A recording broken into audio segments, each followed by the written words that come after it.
Hello and welcome everybody to the sixth episode of the Founders Forum. This is actually my fifth video of the night, the fifth recording. So it's been a long day of preparation and filming. But hey, I love doing it, so that's why I do it. Today's topic is the Russia-Ukraine war. In the last video, I covered the Israel and Palestine war. So I'll take down this one today. So, yeah.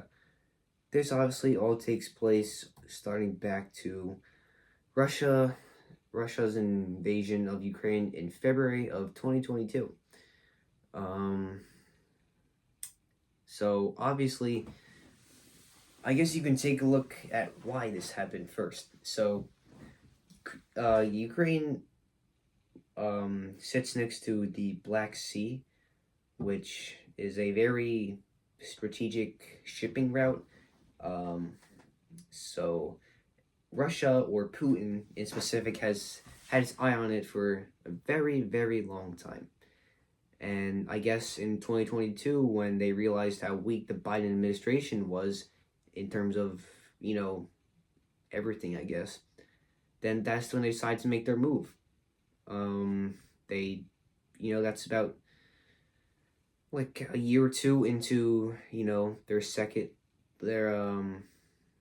term before a new president could be elected. Now Putin probably thought that that would be the perfect time to strike, because he probably thought that he can wipe Ukraine out in in really a matter of no time, but that's proven to be wrong, because it's been 4 years now.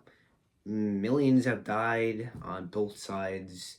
It's really just a bloodbath if you look at it. And when you have a president, when Trump, when he met with Putin on August 15th, right? For obviously we were expecting to get something out of it. Nothing came out of it, but we were expecting for Zelensky and Putin to come to an agreement or whatever. But unfortunately, that didn't happen, because it seems like every time that Putin wants to end the war, Zelensky doesn't. Or when Zelensky wants to end the war, Putin doesn't. So, it's hard to get everyone on the same page with proper agreements that both sides would be happy with. Now, obviously, the United States flooded Ukraine with, billions in aid and equipment and stuff like that. And they get us anywhere? No, because it's just a forever war. That's what they call it, because it just keeps going on forever. Neither side gets anywhere. It's just both sides lose. In fact, three sides lose, because now we're losing from it. Now, obviously, I personally think that we should have just stopped funding Ukraine in the first place, because number one, yes, it is our ally, but it's not our war. So unless it's a direct attack from Russia, then we shouldn't really be involved. It's the same thing with all the other wars too, but as the world's most powerful country, the world police, right? We have to be involved in everything. So yeah, we definitely should have stopped a while back. But the Biden administration kept pushing for it, and when Trump got elected, they stopped, and no one really knows what happened after that. But you can take a look here, I guess. Territory. Russia continues to control parts of eastern and southern Ukraine, including Donetsk, parts of, I can't even say some of these places, but small advances and losses on both sides continue, but large breakthroughs are rare. For example, Russia captured the village of Sumy Oblast in summer 2025, so not too long ago. But yeah, people were really expecting a strong fight, I guess, from Russia, because Russia being a superpower, right? But I guess the problem is that Russia hasn't really seen war in a while. They've seen war more than we have, more recently than we have, but also that their equipment is just very outdated. A long time ago, it was either Russia needed money and China needed supplies, or China needed money and Russia needed supplies.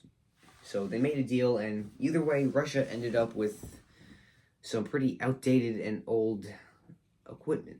So that's probably why they're having performance issues and why they're taking so long to seize Ukraine. But the outcome of this war, I'd say, probably lean towards more Russia's side, because it being the superior nation, obviously I would assume it would go their way.